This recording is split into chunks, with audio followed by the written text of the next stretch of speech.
যদি আপোনালোকে যিকোনো সম্পৰ্ক মধুৰ কৰিব খোজে, সেয়া লাগে আপোনাৰ বন্ধুত্বৰ সম্পৰ্ক হওক, পতি-পত্নীৰ সম্পৰ্ক হওক, প্ৰেমিক-প্ৰেমিকাৰ মাজৰ সম্পৰ্ক হওক বা আপোনাৰ বন্ধুত্বৰ সম্পৰ্কই নহওক কিয়, তেন্তে আপোনালোকে এই উপায়টো শুক্ৰবাৰ দিনা কৰিব। বন্ধুসকল, অত্যন্ত পৰীক্ষিত আৰু চমৎকাৰী উপায় আপোনালোকে কৰি চাব, নিশ্চয় ইয়াৰ পৰা ভাল ফল লাভ কৰিব। আপোনালোকে এটুকুৰা ভোজপাত কিনি আনিব কোনো পূজা দোকানৰ পৰা, তাত আপোনালোকে এটা মন্ত্ৰ লিখিব। ওম নম কামাখ্যা মাতা আমুকং বৈশ্যং কুৰু কুৰু স্বাহা।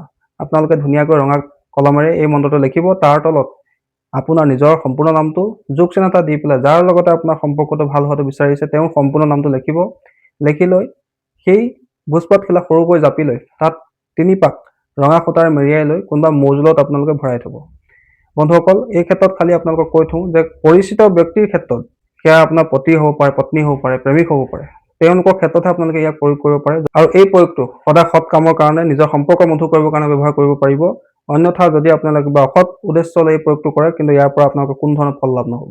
বন্ধুসকল, এই প্ৰয়োগটো এটা অত্যন্ত পৰীক্ষিত প্ৰয়োগ। আপোনালোকে কৰি চাব, আপোনালোকৰ যিকোনো সম্পৰ্ক মধুৰ হ'ব।